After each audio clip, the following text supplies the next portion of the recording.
का इस वीडियो पर स्वागत है। तो हम पढ़ने जा रहे हैं एक्सक्रीटरी सिस्टम यानी कि उत्सर्जन तंत्र के बारे में। हमने जो प्रीवियस वीडियो भी चढ़ा रखी है अपने चैनल पर, बायोलॉजी टिप्स बाय वंदना शर्मा जो हमारा चैनल है उस पर चढ़ा रखी है। कंप्लीट वीडियो है ये, जो यूरिन फॉर्मेशन वगैरह ये सब कुछ चढ़ा दिया इस टॉपिक के बारे में, उत्सर्जन तंत्र में। अब हम पढ़ने जाएंगे कंपोजिशन ऑफ यूरिन यानी कि मूत्र का संगठन क्या क्या होता है, इसमें क्या क्या मौजूद होता है, उन सब के बारे में देखने जाएंगे।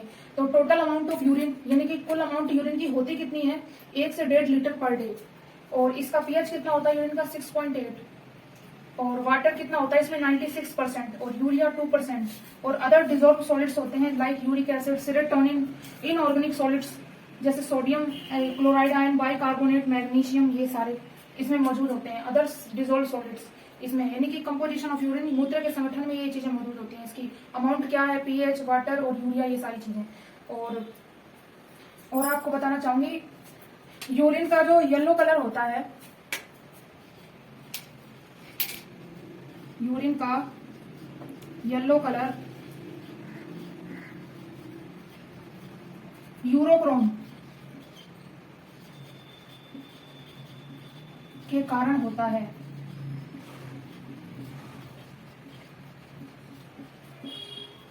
यानी कि वो जो यूरिन होता है यानी कि जो मूत्र होता है उसका येलो कलर किसकी वजह से होता है। हाँ, तो जो यूरिन का येलो कलर किसकी वजह से होता है, यूरोक्रोम, एक जो पिगमेंट पाया जाता है उसकी वजह से होता है यूरिन का येलो कलर। यानी कि मूत्र का येलो कलर होता है वो यूरोक्रोम की वजह से होता है। तो हमने कंपोजिशन ऑफ यूरिन यानी कि मूत्र का संगठन देख लिया है। अब हम अगला टॉपिक स्टार्ट करेंगे, रेगुलेशन ऑफ यूरिन फॉर्मेशन यानी कि जो मूत्र निर्माण है उसका रेगुलेशन यानी कि नियमन कैसे होता है, तो उसके बारे में पढ़ने जाएंगे।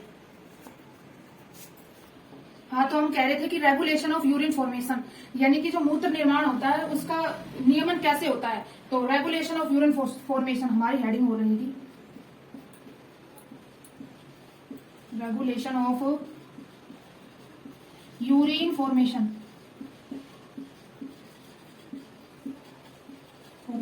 यानी कि जो मूत्र निर्माण होता है उसका रेगुलेशन किस टाइप से होता है। तो इसमें दो फैक्टर काम करते हैं, पहला नर्वस सिस्टम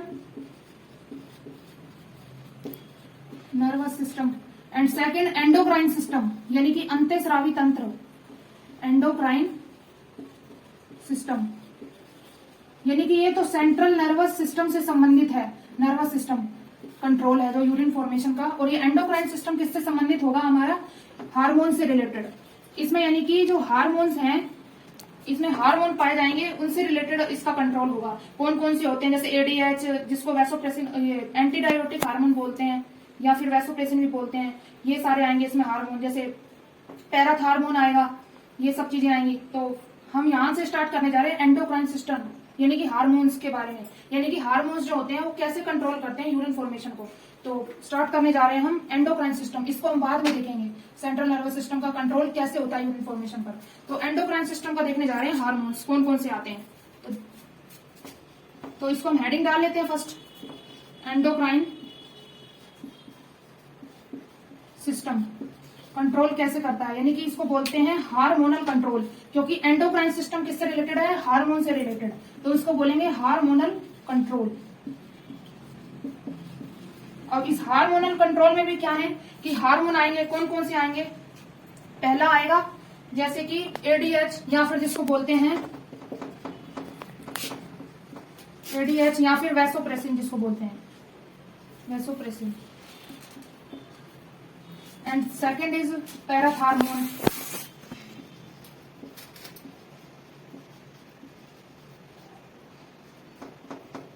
पैराथार्मोन हो गया। और थायराइड हार्मोन जो कि मतलब थायरोक्सिन हार्मोन है, वो थायराइड ग्रंथि से स्रावित होता है। थायरोक्सिन हार्मोन हो गया हमारा। तो मतलब इन सब हार्मोनों के बारे में हम पढ़ने जाएंगे। तो जो एडीएच या फिर वैसोप्रेसिन हार्मोन है इसके बारे में पढ़ने जाएंगे, होता क्या है। हाँ, तो एडीएच या वैसोप्रेसिन हार्मोन ये क्या करता है कि जो पीसीटी वगैरह जो हम पढ़ के आए थे उसमें पीसीटी होती है, इनमें क्या करता है कि ये हार्मोन वाटर की एब्जॉर्प्शन को यानी कि अवशोषण को इंक्रीज करता है, बढ़ाने का काम करता है। अब ये बढ़ाने का काम करेगा ये वाला हार्मोन, तो क्या होगा कि मूत्र में पानी कम त्यागा जाएगा। अगर मान लीजिए इसकी कमी हो जाएगी, एडीएच की या वैसोप्रेसिन हार्मोन की कमी हो जाएगी, तो पोलीयूरिया हो जाएगा, यानी कि अधिक मात्रा में यूरिन त्यागा जाएगा, यानी कि ऐसी कंडीशन स्थिति उत्पन्न हो जाएगी। तो ये अगर इसकी कमी हो जाएगी तो क्या होगा कि मूत्र ज्यादा त्यागा जाएगा, पोलीयूरिया की स्थिति या डायूरेसिस की स्थिति उत्पन्न हो जाएगी एडीएच हार्मोन की कमी की वजह से। क्या करता है, ये वाटर के एब्जॉर्प्शन को बढ़ाने का काम करता है पीसीटी और कलेक्टिंग डक्ट के अंदर। अब सेकंड आता है पैराथार्मोन। पैराथार्मोन, हाँ, तो पैराथार्मोन, ये पहली बात तो ये किससे स्रावित होता है, पैराथायराइड ग्लैंड से। पैराथार्मोन इसका काम क्या है कि Ca+ जो आयंस होते हैं उनको ब्लड प्लाज्मा के अंदर क्या करता है कि एब्जॉर्ब करने का काम करता है, यानी कि जो यूरिन होते हैं उसमें कम एक्सक्रीट आउट करवाने का काम करता है पैराथार्मोन। अगर इसकी कमी हो जाएगी तो Ca+ जो आयंस होते हैं वो क्या होंगे कि यूरिन के साथ ज्यादा एक्सक्रीट आउट कर दिए जाएंगे, यानी कि ये एब्जॉर्प्शन को बढ़ाने का काम करेगा, कैल्शियम आयन के एब्जॉर्प्शन को बढ़ाने का काम करेगा ब्लड प्लाज्मा के अंदर, जिससे कि अधिक मात्रा में Ca+ आयंस होते हैं, जो कैल्शियम आयन है वो यूरिन में ना त्यागे जाए। अब थर्ड आता है थायरोक्सिन हार्मोन। पहली बात तो ये थायरोक्सिन हार्मोन किससे स्रावित होगा, थायराइड ग्लैंड से, यानी कि थायराइड ग्रंथि से स्रावित होगा थायरोक्सिन हार्मोन। तो इसका क्या फंक्शन होता है, अगर इसकी ज्यादातर मतलब इसकी प्रेजेंस में क्या होगा कि तो ये जो थायरोक्सिन हार्मोन है ये क्या करता है कि जो किडनी ट्यूबुल्स होती हैं उसको क्या करता है कि वाटर की एब्जॉर्प्शन को कम करेगा। अब पहली बात तो ये अगर कम करेगा वाटर के एब्जॉर्प्शन को तो पोलीयूरिया जैसे इसमें हुआ था इसकी कमी से, यानी कि अधिक मात्रा में यूरिन त्यागा जाएगा, यानी कि जल अधिक मात्रा में त्यागा जाएगा, यूरिन के साथ ज्यादा जल त्यागा जाएगा। तो क्या होगा कि थायरोक्सिन हार्मोन से कौन सी कंडीशन उत्पन्न होगी, पोलीयूरिया की या फिर डायूरेसिस की, यानी कि वाटर की एब्जॉर्प्शन को कम कर रहा है, सीधी सीधी बात है। अगर कम कर रहा है तो अधिक मात्रा में मूत्र त्यागा जाएगा, तो कौन सी कंडीशन उत्पन्न हो जाएगी, पोलीयूरिया या फिर डायूरेसिस की। अब जो लास्ट हार्मोन हमारा बच रहा है वो है एल्डोस्टेरोन। एल्डोस्टेरोन हार्मोन ये क्या करता है, एल्डोस्टेरोन हार्मोन जो ब्लड प्लाज्मा है उसमें सोडियम और जो क्लोराइड आयन होते हैं उनके एब्जॉर्प्शन को क्या करेगा, इंक्रीज करेगा। सोडियम और क्लोराइड आयंस इनके एब्जॉर्प्शन को क्या करेगा, इंक्रीज करेगा। अब ये एब्जॉर्प्शन को जब इंक्रीज करेगा तो क्या होगा कि ब्लड प्लाज्मा में इन आयंस की कमी हो जाएगी। तो जो एल्डोस्टेरोन हार्मोन है ये सोडियम और जो क्लोराइड आयन है इनके एब्जॉर्प्शन को जैसे बढ़ाएगा, और क्या करता है कि सेकंड होता है इसमें पोटेशियम आयंस के एक्सक्रीशन, यानी कि जो उत्सर्जन होता है उसको क्या करता है, बढ़ाने का काम करता है। उत्सर्जन को तो बढ़ाएगा ये किसमें, यूरिन में, और इसके एब्जॉर्प्शन को क्या करेगा, एब्जॉर्ब करेगा ब्लड प्लाज्मा में। अगर इसकी कमी हो जाती है इस हार्मोन की, मान लो एल्डोस्टेरोन की, तो ये जो सोडियम और जो क्लोराइड आयन होते हैं ये क्या करते हैं कि यूरिन के थ्रू ज्यादा मात्रा में त्यागे जाते हैं। अब ज्यादा मात्रा में ये आयंस त्यागे जाएंगे तो ब्लड प्लाज्मा में इसकी कमी हो जाएगी इन आयंस की, और कमी हो जाएगी तो क्या होगा, बीपी लो हो जाएगा।